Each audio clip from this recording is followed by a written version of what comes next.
If you are watching this on YouTube, you can see that I'm completely bundled up. It is like, we've reverted back to winter. It's freezing here after many days of sunshine. Today I wanted to talk, well, first of all, I have very exciting news. On May 28th, the 10th anniversary revision of OCRAP Potty Training was released. So that is out in the world, and I am thrilled. The new version is very exciting because I pretty much rewrote the book. I added a ton to the night training chapter. We have a lot more on neurodivergence. And most importantly, one of the biggest complaints I get about OCRAP potty training is that I wrote it for moms and there's a cheat sheet for dads. And I'll get emails at least twice a week, angry people. This isn't the 1950s. Dads take part in potty training.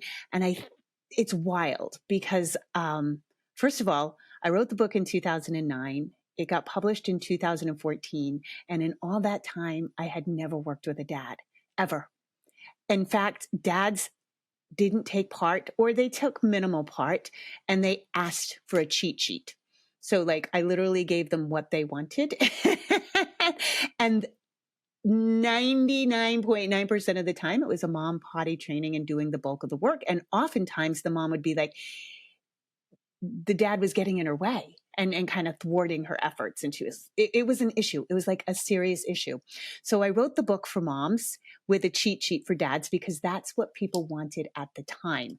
I didn't know the winds of parenting were going to change so severely. And I'm thrilled about the change.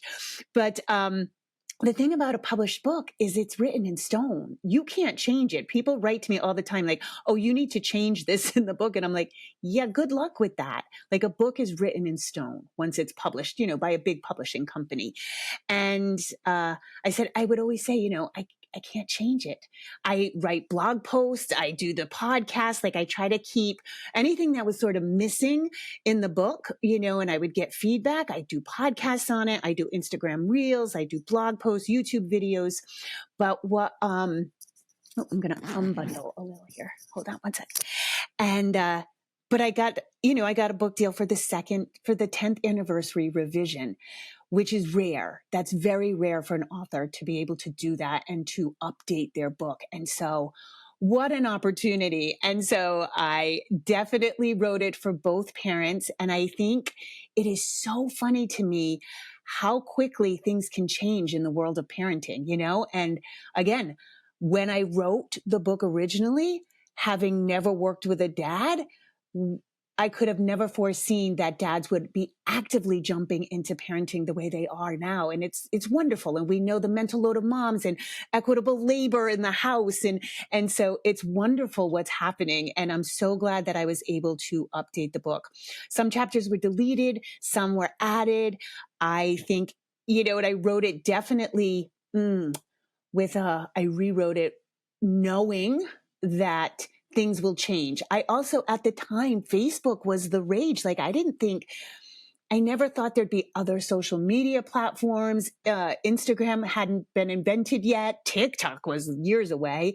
And so, I was careful in writing this second version that, to make it more time honored, so that, things wouldn't be so dated. Because I don't even have a business Facebook page anymore. I had a big business Facebook page and it got completely out of hand. So I just blew it up and I just do Instagram and TikTok now. But who knows, in 10 years, that's going to change too. So anyway, I'm thrilled about the new version. I also, 2 weeks ago, released a new pooping solutions course, completely updated and streamlined. It comes with a workbook and a written guide so that if you want to print it out so that you don't have to go back to the videos, it's really stellar. And the great thing about an online course and working with clients hands-on with poop withholding, I could tell how people were taking in the information from the previous course.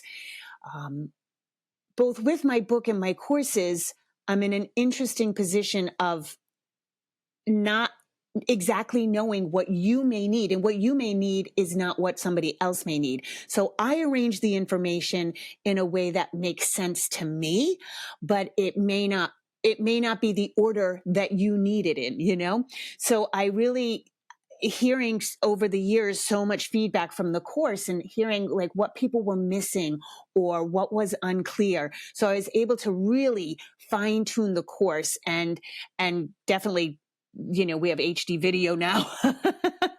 Definitely technology has changed. And so I'm really, really proud of the course, and I'm really thrilled that I think it's going to be so much more beneficial to you parents in how you take in the information.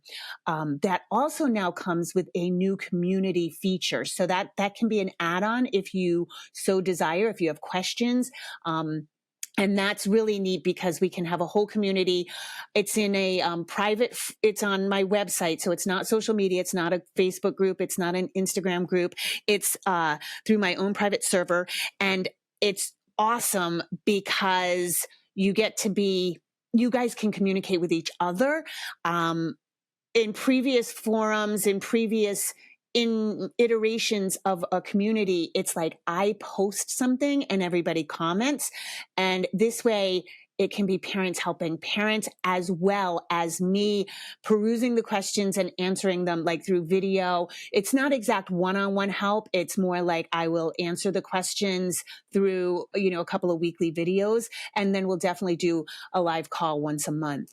So that's an add-on feature, and that's really exciting to me because I know, and that's what I really want to talk about today, I know how lonely and frustrating poop withholding can be.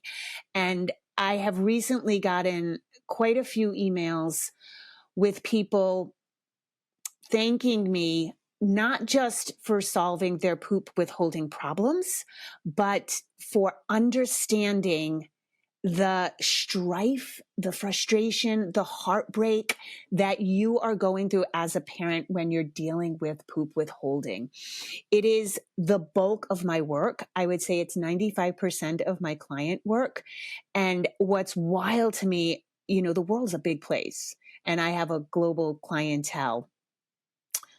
It's so bizarre to me that it can be like my full-time job, and yet there will be nobody in your community. The preschool hasn't ever heard of it. The daycare's never heard of it. The pediatrician's never really heard of it. And so, your friends are all potty training with ease. Their kids are pooping on the toilet, and you're left alone thinking it's something you did, thinking it's when you started, thinking you're a bad parent, you're not handling it well. A lot of times this puts a huge strain on a marriage. Oftentimes parents are on the verge of a separation by the time they come to me because there's different opinions. And a lot of times one parent will be like, they just need to do it. It's such a confusing topic. And I cannot believe my pooping solutions has helped more people. I have had people come to me who have been to every pediatric gastroenterologist on the Eastern Seaboard, and they have not helped them. So I don't know why poop withholding is not more well known, but I am the leading expert and I am happy to help. So I just wanted to go through a couple of things. Not only, I really want to stress how heartbreaking this can be and how lonely you can feel. And I get it. I completely get it. And I just want you to feel seen and heard and validated. And I want to make sure you know that poop withholding is nothing you have done. Yes, certainly once a child is in a withholding pattern, we can sometimes use the wrong words. We can sometimes use the wrong approach, but you did not cause this. Okay. And oftentimes when we talk about poop withholding, you will hear from your pediatrician, you will hear from other parents, oh, they're not ready. Just keep them in a diaper. But that's not what poop withholding is. It's not a case of readiness. And I have literally seen 17-month-old or even younger kids who withhold from birth in a diaper. I have seen withholding in a diaper. I have also seen parents who delay potty training till around 5 years old because of this issue. And it doesn't matter, the child still withholds. So it's not a case of you started too early, you started too late. It really is, it's a muscular reaction to anxiety. So your child is anxious and holds their anxiety in their anus. You or I might hold our anxiety in our shoulders. I happen to hold mine in like my lower back and my hips. These kids hold their anxiety in their anus. So anything can sort of trigger that, right? A lot of times, maybe they had a bout of constipation and a really hard poop. Now they're afraid, right? And they're afraid to poop. So that's a common scenario. Sometimes, though, potty training is the catalyst for withholding because it's a huge transition. A diaper is like a security blanket. I say this a million times on this podcast. A diaper has been put on your child oftentimes before their first feeding, right? So it's an ultimate security blanket. And I don't know why, but particularly after the pandemic, there is such an uptick in anxiety in kids. And I think just whether they were an infant, in utero, a toddler, wherever they were in 2020, I think panic and anxiety was like ingrained in their nervous system. And they're globally. I don't think it's anything you did personally. We were all in a panic, right? Especially those first few months. And I think the world was in a panic. And so I think it's just it's part of the fabric of our child's lives right now. Like the anxiety I'm seeing in kids behaviorally, it's really crazy. Unless they were of an age of like truly understanding what a pandemic is and what was at stake in 2020, any kid younger than that, I think their nervous systems got jacked. And so I'm seeing an uptick, a huge uptick in poop and pee withholding.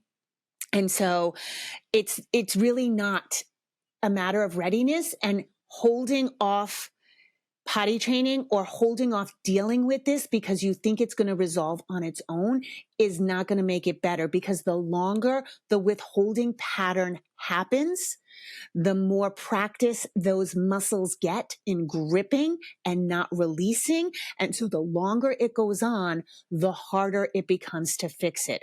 So I really encourage you to get on this if you are struggling with poop withholding.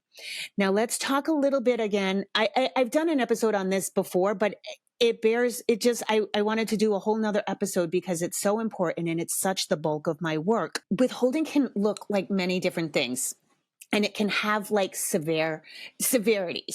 Certainly sometimes the most benign is a child who's not pooping, but doesn't show any signs of distress, right? Maybe you see them grabbing their butt a little. Maybe you see them, grabbing their butt, walking on tiptoes, those kinds of things. But then the urge passes and they're not in high distress, The next level, of course, is high distress. And you'll see a child actively avoiding the potty. They clearly have to go. It's all drama filled.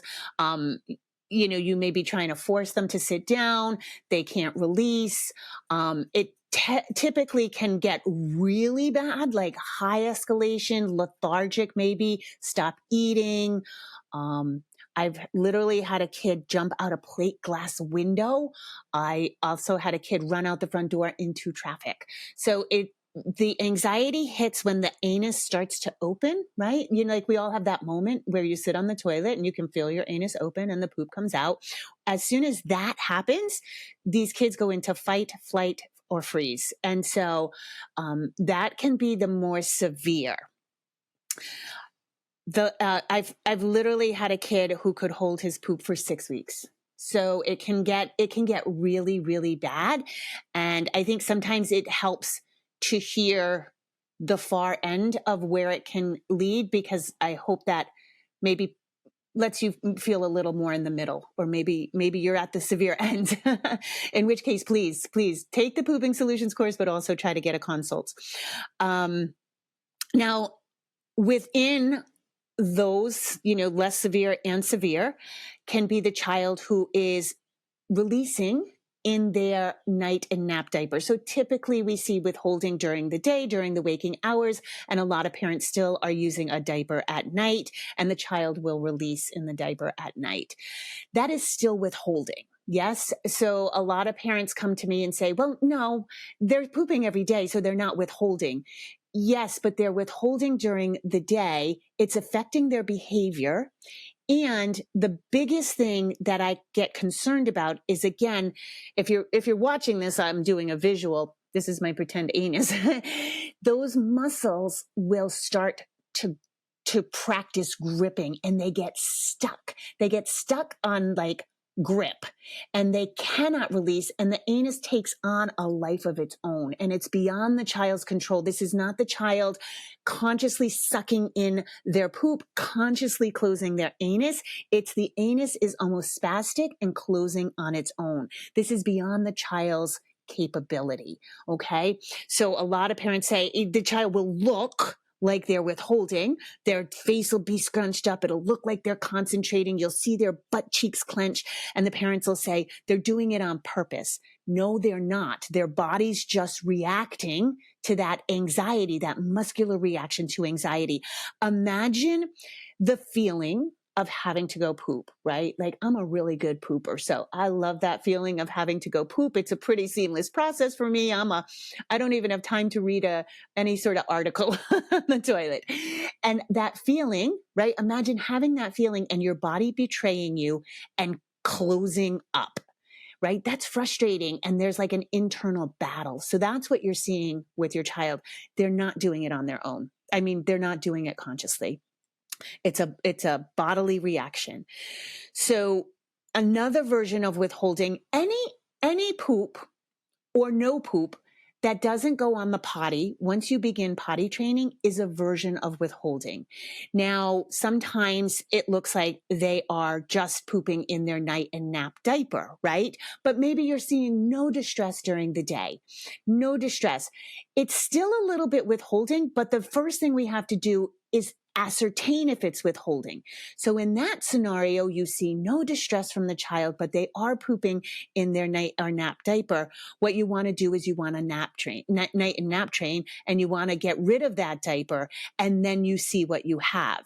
And I'd say it's really, I don't know the percentages anymore, but for a lot of kids, when you take the diaper off and they have no other option, they're like, oh, okay, I'll just poop on the potty.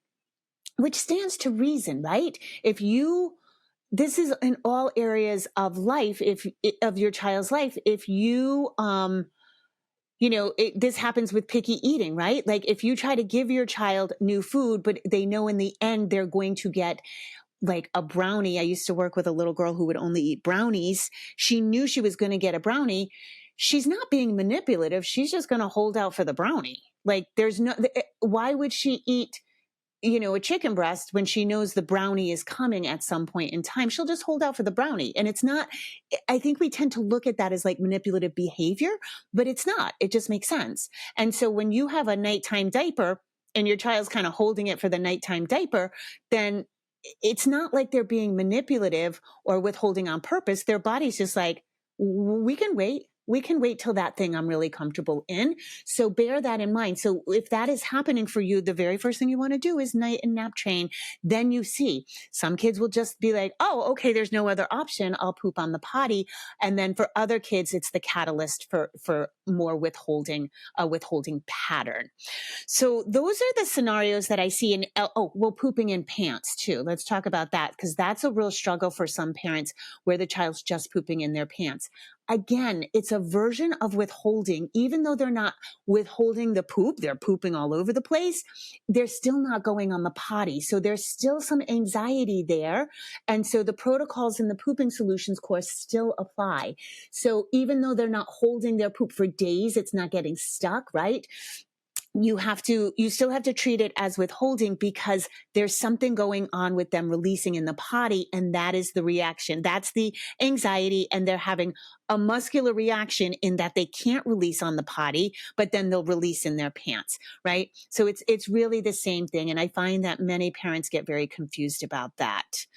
So those are the versions of withholding and what the Pooping Solutions course can help you with.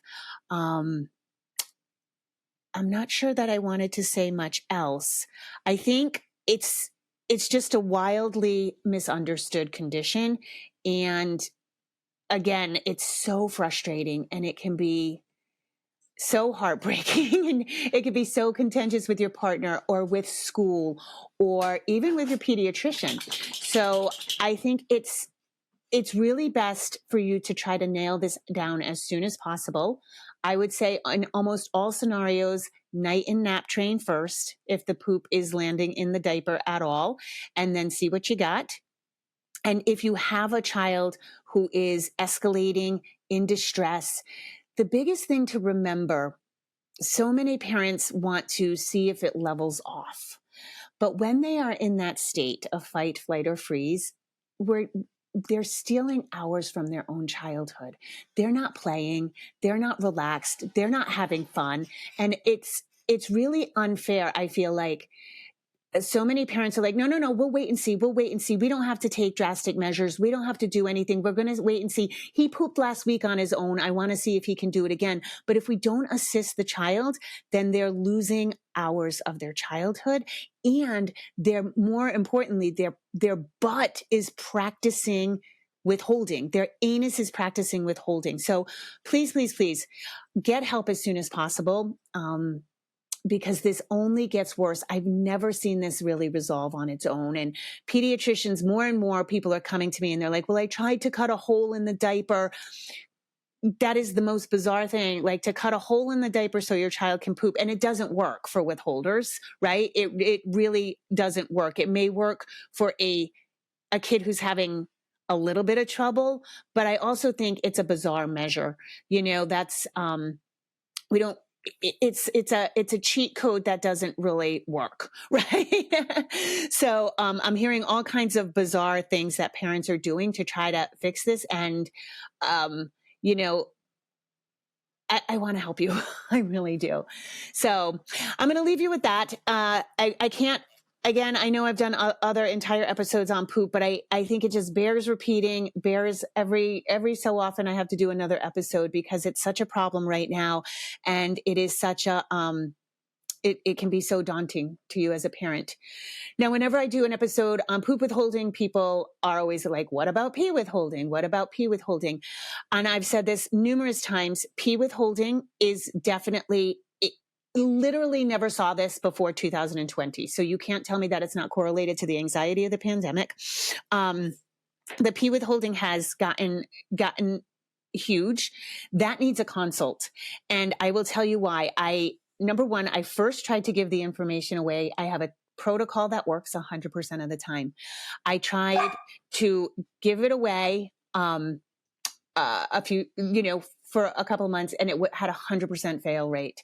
I tried to make it into a course, and it had 100% fail rate, and parents were angry and upset and thought, but they were messing it up. This literally needs hand-holding. It needs a consult, and I've tried every version of helping people with pee withholding, and it only works with a consult, and it has to be, it's 100% success rate. So please, please, please, if you have a pee withholder, just grab a consult. I have a protocol that works 100% of the time, but I'm just unwilling to give it away because I have never seen a parent do it correctly on their own. All right. As always, I appreciate you listening. I appreciate you, and rock on. I hope you have a beautiful day.